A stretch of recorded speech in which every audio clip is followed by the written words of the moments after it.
What's up, you guys? So, Merry Christmas week or Happy Hanukkah or whatever you guys celebrate.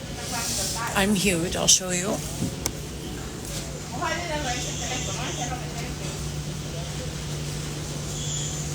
"31 weeks and about 4 or 5 days.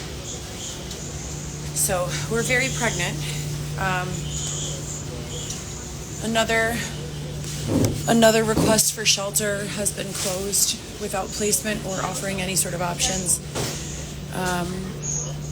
I was scheduled 9 weeks to establish care with Dr. Kristen Gallagher. As you guys know, I've been documenting diligently every physician,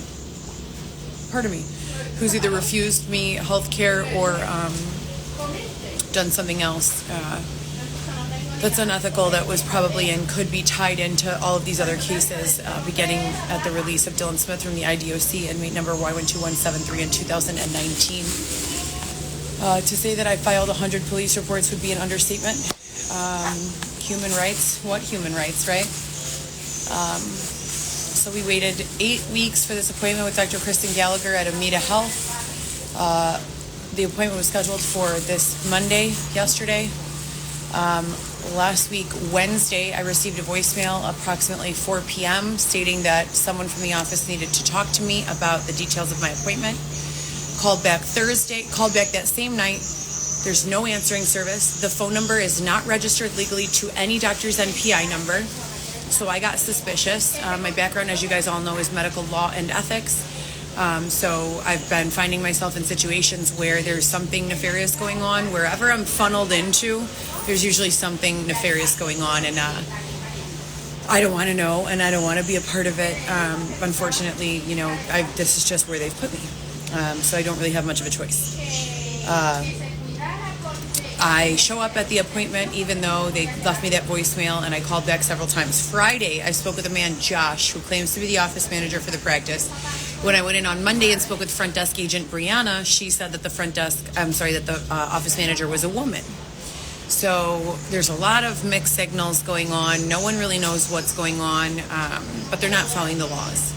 So I show up for my appointment on Monday about 45 minutes early, 30 minutes early, and they say that Dr. Gallagher cannot see you today. And I say, well, why not? And she said, I don't know. Let me ask the office manager. And I said, please ask the practice manager what I should do. I'm 31 weeks and some days pregnant. I'm having contractions. I'm literally camped out within a few blocks of the hospital in case I go into labor. The city knows, law enforcement knows, there are a million police reports on file regarding these issues. I don't know what else to do, right? She says, hold on, let me ask. The front desk person, Brianna, tells her office manager exactly that. This patient is claiming that she's having contractions. She's 31 weeks pregnant. This is a high-risk pregnancy that another doctor in the Amita family has labeled as high risk because of my age, 36 years old. And because of my current, what's going on in my life, the level of stress, the level of physical activity, the level of just everything that's been going on. And she wanted me to go to UIC, which is not going to happen. All of my friends and family live on the north side. I've lived on the north side or the north suburbs my entire life. Everyone in the comments who continues to say the things that they say in an attacking, accusatory, false narrative kind of way that interferes with me having medical care. I would love to be involved in all of these next conversations because this is really what it's about. After I receive the "you can't be seen here" speech, I start getting a flood of messages, most of which are archived. Half of them I've just deleted, claiming that someone is going to steal my baby, that gay people are going to put my baby up for adoption, that they are working at Northwestern undercover, they're not real doctors, and that they have found people on the black market to pay for my baby. That there are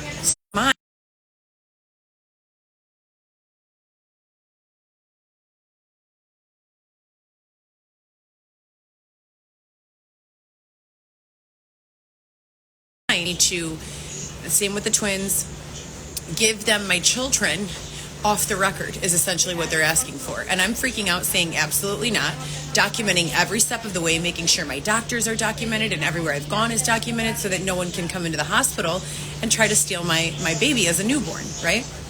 I have had 13 open requests for shelter assistance. I've gone to every single resource for pregnant women. They have turned me away at every turn. And not only was this unlawful when it began in 2019, it's still unlawful today in 2023. And I still want to press charges against everyone involved, criminally as well as civilly. I've filed numerous petitions to get in front of a judge for many different reasons, both at 555 West Harrison as well as the Daly Center. Pretty much every 18th, 19th, Jefferson Park, Harwood Heights, Barrington Hills, Lombard, Elmhurst. Every single one of these area police stations has police reports on file from me with everything that has gone on, all of the abusive measures and being prevented from having regular maternal care and all of these things. It feels like I am being held in a hostage situation. I'm not being permitted to take care of my family in the way I need to. I'm not being permitted to go to work and make my own money. I'm being forced to sleep outside in a tent on cement. The city's services that are in place to help people with homelessness are not responding, and this has been going on for 4 years. The first 2 years I had my vehicle, a newly paid off Cadillac CTS, so I slept in the backseat of that. I've obtained 21 jobs, Cafe Oliva, Export, LA Fitness. The list goes on and on. I have them all. I also have checks from each job that I've cashed, and there are copies of each check digitally in my PNC bank account. So there is no shortage of proof as to what I'm saying. There's just a shortage of follow-up and a shortage of action in resolution. My home was taken from me unlawfully. I was thrown into the street, and I have remained there for 4 years. I have lived in Airbnbs. I have lived in the backseat of my car. I have lived in hotels. I have never been homeless since giving birth to any of my children. I have always kept a roof over their head. My oldest is 17 years old, 17, 15, and 10. And I have been the primary custodial parent from the day they were born through the day of Dylan's, all of this nonsense taking place, the show Love After Lockup and all of that. As I've said numerous times, I definitely want to press charges. There are people going around slandering and libeling me to every boss that I've gotten since this show has aired, preventing me from continuing to work. I'll get 1 or 2 paychecks, and then all of a sudden the boss will call me into the office and say that someone called them and told them that I was doing fraud, or someone called them and told them that I was doing identity theft, or someone called them and told them that I was a thief, or someone called them and told them that I have a social media channel and that there are multiple bloggers dedicated to smearing my name and that it might get involved in their business. And these people that call my bosses, they're manipulators, and they're skilled at giving persuasive arguments in favor of me being terminated. And then the bosses freak out and let me go. How can I support myself this way? So if I'm getting job after job after job, and I have a bachelor's degree credit, and I'm sending proof, letters of recommendation from the physicians I worked at Northwestern, letters of recommendations from patients that I've done home health care for or just home housekeeping for, and a very, very extensive and impressive resume, and I'm truthful about everything in every one of my channels. How can I be mad at these employers for getting scared? No, it's not the employers that I need to get mad at. It's the fact that law enforcement needs to find out who continues to make these calls to my employers that are slanderous, libelous, and preventing me from earning an income. And then they need to press charges and follow up from there with the state of Illinois. I don't work for the state of Illinois, nor do I work for any law enforcement agency. I'm a civilian. I'm a mom. I am being harassed and targeted. Police have had the opportunity for 4 years to make it stop, and they've figured out how. They have figured out how. You know how I know? Because it stopped for 6 months to a year. What goes on when all of a sudden the police forget everything that they've had to do for the past 3 years to keep me safe? Is it a budget issue? Are they running out of money? Is it someone paying them off and a corruption issue? What is going on? And how do I get ahead of it so that I can give birth in a setting that's peaceful and conducive to a stress-free labor and delivery that's both healthy for myself and my unborn child? This is ridiculous. So this doctor prevents me care. I call non-emergency police. They have no idea what's going on. I call 911. They have no idea what's going on. I pretty much ask everyone the same question. Who do I file a criminal report for when a physician who is bound by law, federal law, has an obligation to see a patient, especially a pregnant one, and if she can't, has an obligation to refer care to another doctor in a reasonable amount of time. She is aware. I gave them a chance. I told them, you are aware that the laws in the state of Illinois, as well as federally, for terminating a patient are very specific. You cannot just let a patient go. You can't say, I don't like what she posts on social media, so she can't come in. If you don't like what the patient posts on social media, then what you do is you have an adult conversation with the patient. You say, hey, I noticed, I don't know why a doctor that's never seen me before would be monitoring my social media posts. That's a little weird in itself, don't you guys think? But the fact that she was monitoring my social media and saw a post I made saying, this is my new doctor, in case anyone, is planning to try to rob me of my newborn baby, and any advocate that may be watching, this is where I'm going to go for care. Please have my back on this. I'm scared. I've also informed law enforcement. If anyone can run an MPI check on this provider, I have tons of friends that work at Northwestern that have free access to those systems. I would have to pay for that information. People I know can run it for free at their desk. If anyone can check the NPI National Provider Index and make sure that this is actually a real doctor, her phone number rings to a voicemail box that says the voicemail box is full and you cannot leave voicemails. There is no answering service. This is an OB gynecology clinic. How do you not have an answering service? If I'm in labor and your voicemail box is full and you don't have an answering service, you must not be a doctor. There's something going on here. And still, nothing. So I asked the operator at 911, what do I do? I can't really move a lot. I'm limited in mobility. This is a high-risk pregnancy. I'm still too early to deliver. I contract, if I walk too much or get upset. Please advise me what I should do. I need to have some sort of legal record of this taking place to give to my lawyer. Not only because it's this one isolated incident, but because this has been going on, occurrences that mirror this one since 2019. So the operator just sits there in dead silence, saying nothing. Hello? Yes. So you want to do what? Okay, let me explain it again. I explain the entire thing again, calmly, rationally. Federal law states that if you would like to fire a patient for any reason, you have a burden of providing care for a reasonable amount of time or until a new doctor has been acquired for the patient. That doesn't mean you send a pregnant woman who requires constant checkups to a walk-in clinic on the other side of town. That would not be an adequate reference, right? That would not be an adequate referral. You would need to find a doctor that's within a few blocks of your practice, Amita, Ascension. If it's Northwestern, there are thousands of doctors. And then the doctor would call on behalf of the patient and say, hey, I have a patient. For whatever reason, I can't continue to treat them at this location. They have mobility issues. Can you please squeeze them onto your schedule for me? And the doctors are like this with each other because they understand that happens. So when they get a request like that, they will 9 times out of 10, if the doctor is making the request, they will accommodate the request. If that doctor says no, the original physician still has the burden of coordinating that care. That is the law.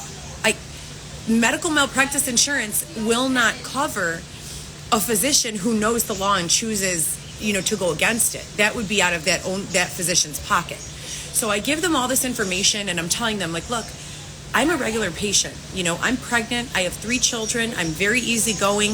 If something happens with me clinically, I can pretty much triage and work myself up and give you all the information you need to give me the best information possible on what to do from here.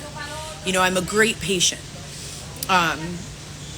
If you can't provide me another doctor, what would you suggest I do?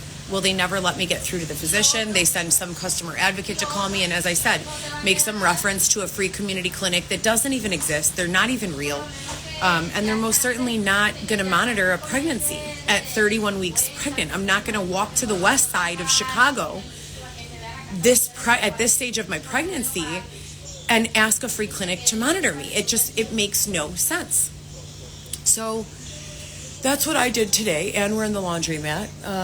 I waited, as I said, 8 weeks for that appointment, and they waited until 3 days prior to the appointment to cancel. So I've been monitoring this pregnancy in other ways. There have been a tremendous number of professionals who have been involved, who have been in receipt of the narrative that I have compiled with different case numbers and issues that I have with regards to civil and human rights. And I'm not going to go into detail on that here, but they're in multiple locations, including 3 area hospitals. I'm very eager to see what is going to happen. At this point, unless every American citizen is, willing to just say, yeah, who cares? We don't need rights. There needs to be some tremendous amount of energy, given to these issues. I mean, this is way out of hand. Nothing can be discussed away anymore. The civil rights, constitutional rights, human rights, where? Where? I have not had respect for any one of my rights since this began in 2018, 2019, I'm sorry. What have I lost in this time? Well, I've been jumped and stabbed 11 times by 3 women with screwdrivers. No victim services rendered. I've been forced to walk for 4 or 5 days at a time. Sleep deprived and then sexually assaulted by force. All reported to law enforcement. I've been bludgeoned by a man and hospitalized for 5 days. Prior to 2019, I've never even so much as been in a fist fight. Never been a victim of any sort of violent crime, nothing like that. So there's definitely a trend here. Sorry guys, I'm contracting.